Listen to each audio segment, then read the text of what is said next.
Iran এবং আমেরিকার মধ্যে বেশ কিছু ব্রেকিং খবর আমাদের হাতে এসেছে। আমেরিকা গত রাতে ইরানে ভয়াবহ আক্রমণের ছক এঁকেছিল এবং সেই হামলায় হঠাৎ করে আমেরিকা কেন পিছু হটল, এটা নিয়ে পুরো কি বলবো দখলদার দেশটি জুড়ে এখন টেনশন চলছে যে কেন আমেরিকা হঠাৎ করে আক্রমণ থামিয়ে দিল। কি ভয়টা পেল আমেরিকা ইরানকে, কোন ভয়টা পেল আসলে যে কাল রাতে চূড়ান্ত সিদ্ধান্ত, আকাশে বিমান উঠছে ইরানে অ্যাটাক করবে, সেখান থেকে কি ঘটলো যে আমেরিকা লেজ গুটিয়ে পালালো। চলেন সেই খবরগুলো দেবো, আরো বেশ কিছু খবর আছে, একটা একটা করে দেওয়ার চেষ্টা করছি। প্রথম যে বিষয়টি ঘটলো সেটি হলো দ্বিতীয় দফা কাল রাতে আমেরিকা ইরানে আক্রমণের চূড়ান্ত সিদ্ধান্ত নিয়েছে এবং যুদ্ধ বিমানগুলো প্রস্তুত ইরানে আক্রমণের জন্য।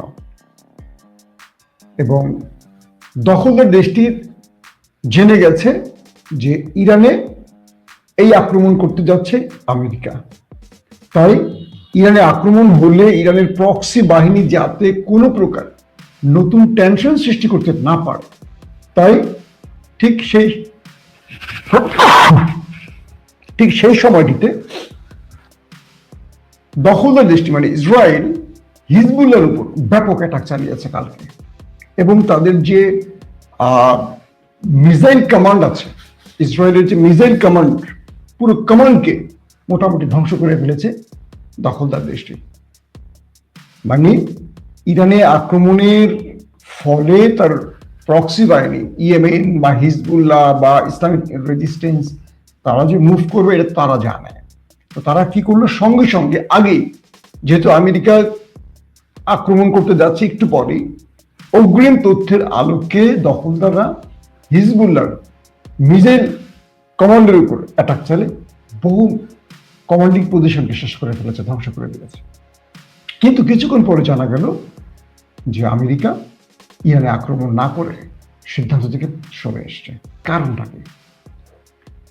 এই পর্যন্ত আমি যতগুলো তথ্য ঘেটেছি, কেউ কারোটি উল্লেখ না করলেও রহস্যজনক কিছু বিষয় আলামত, মানে যেগুলো আমরা বলি যারা বিভিন্ন বিশ্লেষণে উঠে এসছি, আমি আমার জায়গা থেকে সেই জায়গাগুলোকে একটু তৈরি করার চেষ্টা করছি, যেহেতু আমি দীর্ঘদিন এই খবরগুলো দিচ্ছি। বাট কিছু কিছু জিনিস আমার কাছে যেরকম মনে হচ্ছে সেটা আমি আপনাদের তুলে ধরার চেষ্টা করছি, বা আন্তর্জাতিক খবর যেগুলো বলছি। এক, আমেরিকা আক্রমণ করার আগে তার এজেন্সি বা গোয়েন্দা ফেইলার ছিল, অর্থাৎ আমেরিকা যে তথ্য পেয়েছিল, আমেরিকার টার্গেট ছিল তারা পুরো ইরানে আক্রমণ করবে না, তারা আক্রমণ করবে ইরানের মূল টার্গেট পারমাণবিক, ব্যালিস্টিক অ্যান্ড খামেনি পরিবার এবং আইআরজিসি টপ কমান্ড পজিশন। বুঝতে পারছেন বিষয়টা? অর্থাৎ আমেরিকা চাইছে একটা যুদ্ধ করে মানে স্বল্প সময়ের মধ্যে তাদের প্রাপ্তি তুলে নিতে। তারা আলী খামেনি বা তার পরিবার বা তার ছেলেকে শেষ করতে চাইছেন, আইআরজিসি প্রধানকে শেষ করতে চাইছেন সেনা প্রধানকে শেষ করতে, বিমান বা মিসাইল প্রোগ্রাম প্রধানকে চাইছেন পারমাণবিক প্রকল্পকে ধ্বংস করতে এবং ব্যালিস্টিক প্রোগ্রামকে ধ্বংস করতে।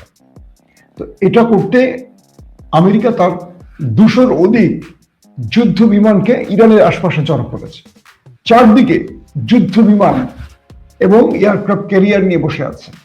প্রচুর সংখ্যক সেনা ইরানের চারদিকে জড়ো করেছে।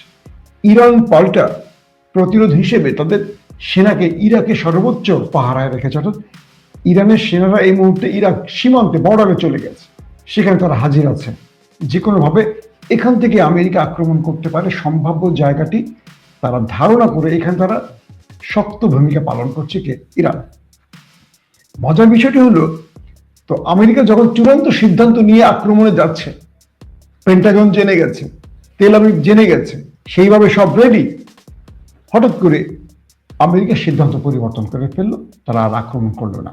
এরপরে যে অ্যাজাম্পশন গুলো আসছে, এক, যে আমেরিকা যে ডাটা পেয়েছিল সেই ডাটাটি পরক্ষণে হয়তো ইরান জেনে গেছে, যে কারণে আমেরিকার আক্রমণের কিছু আগে ইরান তার লক্ষ্যকে পরিবর্তন করে ফেলেছে, নাম্বার ওয়ান। নাম্বার টু, ইরানের কাছে তুর্কিশ এজেন্সি MIT-র কিছু স্পেশাল তথ্য এসে বলা হচ্ছে যে আক্রমণের কিছু আগেই তুরস্কের গোয়েন্দা সংস্থা ইরানকে কিছু গোপন তথ্য পাঠিয়েছে, যার আলোকে ইরান এমন কোনো ব্যবস্থা গ্রহণ করেছে যেটা আমেরিকা ওই সময়টিতে চায়নি। অর্থাৎ আমেরিকা বুঝতে পারছিল না যে এই সময়টিতে ইরান এই খেলাটি খেলবে। ধরেন আপনি রাজাকে চেক দেবেন, তো চেক দেওয়ার আগে আপনি 3টা চাল চিন্তা করে রাখছেন যে আমি আগে বড়িটাকে এখানে দেব, তারপর এখান থেকে আমি আমার কিস্তিটাকে বসায় মন্ত্রীটাকে এনে কোনো দাঁড় করে দিব যাতে রাজাটা চেক হয়। তো এই চালটা হয়তো তুর্কি এজেন্সি MIT তারা জেনে গেছে। এরা ইরানকে অগ্রিম সতর্ক করা, ইরান তার রাজাটাকে সরিয়ে এনে তার চালটা পরিবর্তন করে দিয়েছে, যেটা আমেরিকার ওই সময় এসে তার সিদ্ধান্ত পরিবর্তনের জন্য তাকে বাধ্য হতে হয়েছে। একটা 2 নম্বর পয়েন্ট হলো এটার বিষয়ে ডিটেল তথ্য এখন আমরা পাইনি, কিছু এজেন্সি খবরগুলো দিচ্ছে। 3 নম্বর, ইরানের কাছে চীনের রিয়েল টাইম ইন্টেলিজেন্স হাজির হয়েছে। অর্থাৎ চীন তার রিয়েল টাইম ইন্টেলিজেন্স ইরানকে শেয়ার করেছে এবং এর মাধ্যমে ইরান আমেরিকার অবস্থান টার্গেট জেনে গেছে থেকে ইরানে আক্রমণ করবে আমেরিকা, এবং ইরান পাল্টা সেই আক্রমণের স্থলে তাদের নিজস্ব প্রতিঘাত বা পাল্টা আক্রমণ সাজিয়েছে। অর্থাৎ আমেরিকা তারা যে পয়েন্ট থেকে ইরানের মূল টার্গেটে অ্যাটাক করবে, এটি চীনের রিয়েল টাইম ইন্টেলিজেন্সের মাধ্যমে ইরান অগ্রিম জেনে গেছে এবং সেখান থেকে ইরান আমেরিকাকে পাল্টা অ্যাটাকের জন্য প্রস্তুতি নিয়েছে। যে কারণে আমেরিকা বুঝতে পারছে যে এই সময়টা যদি তারা আক্রমণ করতে যায়, ইরান তার প্রতিঘাতে আমেরিকার বেশি ক্ষতি হবে, তাই তারা সেই সিদ্ধান্ত পাল্টিয়েছে। 4 নাম্বার, ইরানের মূল টার্গেট বা যে বিষয়গুলোতে আমেরিকা যুদ্ধ বিমানে অ্যাটাক করবে এবং তারা B2 বোম্বার্স বলি বা তারা যে বোমাগুলো রেডি করেছে ইরানের বিরুদ্ধে ব্যবহারের জন্য, সেখানে ইরানের কোনো গোয়েন্দা তথ্য, এরকম তথ্যের আলোকে পাল্টা ইরান আমেরিকার কোনো নেক্সট বড় কোনো প্রজেক্টকে টার্গেট করে ফেলেছিল, যে আক্রান্ত হলে ইরান এই কাজটি করে ফেলবে। অর্থাৎ শত্রু যখন বুঝতে পারে এখনই আমি আক্রান্ত হচ্ছি এবং শত্রু তখন সঙ্গে সঙ্গে ব্যবস্থা নিতে পারে, এটা মূল প্রথম যে আক্রমণ করে তাকে হকচকিয়ে দেয়। এক কথা, সে ওইখান থেকে তার লক্ষ্য পরিবর্তন, মানে কি বলবো, ব্যর্থ হয় তার লক্ষ্য। যেমন ধরেন আমেরিকা যখন ইরানে, মানে ইসরায়েল যখন আমেরিকায় আক্রমণটা করলো কয়েকদিন আগে, ইসরায়েল যখন ইরানে কয়েকদিন আগে আক্রমণটা করলো 12 দিনের যুদ্ধে, আপনাদের মনে আছে, প্রথম ধাক্কায় প্রথম কয়েক ঘন্টার মধ্যে ইরানের 20 জন হাই অফিসিয়ালকে মেরে ফেললো কে? দখলদার দেশটি। এবং টার্গেট ছিল কি দখলদারদের, আমেরিকার, যে ইরানের এই 20 জন গুরুত্বপূর্ণ ব্যক্তি মরে গেলে পুরো সিস্টেম টপস করবে, তারা পুরো সিস্টেম ভেঙে পড়বে এবং তারা সেখানে রেজিম চেঞ্জ ঘটিয়ে পুরো ইরানের কন্ট্রোল নেবে। কিন্তু ইরান কয়েক ঘন্টার মধ্যে তার টপ কমান্ড পজিশন ভেঙে পড়লেও, সব মারা গেলেও, কয়েক ঘন্টার মধ্যে পুরোটাই ইরান তার রিব্যাক করছে। ইরান তার পুরো জায়গায় আবার ফিরে এসছে। সেনাপ্রধান মরে গেছে, সেকেন্ড ম্যান দাঁড়িয়ে গেছে, থার্ড ম্যান দাঁড়িয়ে গেছে, ফোর্থ ম্যান দাঁড়িয়ে গেছে, ধাম ধাম ধাম ধাম করে। IRGC প্রধানের কিছু হয়েছে, সেকেন্ড থার্ড ফোর্থ লেয়ার দাঁড়িয়ে গেছে। বিমান বাহিনীর কিছু হয়েছে, সেকেন্ড ফোর্থ থার্ড লেয়ার দাঁড়িয়ে গেছে। পরমাণু বিজ্ঞানী মারা গেছে, বিকল্প সেখানে দাঁড়িয়ে গেছে অন্য পজিশন থেকে। অর্থাৎ দখলদাররা ইরানে আক্রমণের পরপরই ইরান খুব দ্রুত সময়ের মধ্যে তারা আবার নিজেকে কন্ট্রোল করে, নিজেকে মানে সেভ করে তারা পাল্টা আঘাতে চলে গেছে এবং পাল্টা আঘাত এত ভয়াবহ ইরান করছে যে দখলদাররা বুঝে উঠতে পারেনি আসলে কি হবে। মোটামুটি নাস্তানুবোধ করে ছেড়ে দিয়েছে তেল আবিবকে ইরান। তো এখন যে বিষয়টি ঘটছে যে ইরান তার গোয়েন্দা তথ্যের আলোকে যে দেখ, সেটা চীন দেখ বা তুরস্ক দেখ, আমেরিকার কোনো পজিশন বুঝে গেছে যেটা আমেরিকা চায়নি। নাম্বার 2, আমেরিকার কাছে এমন কোনো তথ্য আছে যে ইরানে আক্রমণ করলে তাদের ক্ষতি আরো বেশি হবে, এবং সবকিছু মিলে ইরান এবং আমেরিকার মধ্যে ইন্টেলিজেন্স যে শেয়ারিং আছে সেখানে বড় রকম কোনো ঘাপলা ঘটে গেছে। সবকিছু মিলে শেষ পর্যন্ত ইরান থেকে আক্রমণে মানে সিদ্ধান্ত থেকে ফিরে এসে মিস্টার ডোনাল্ড ট্রাম্প। আর এই খবরটি কে বলছে?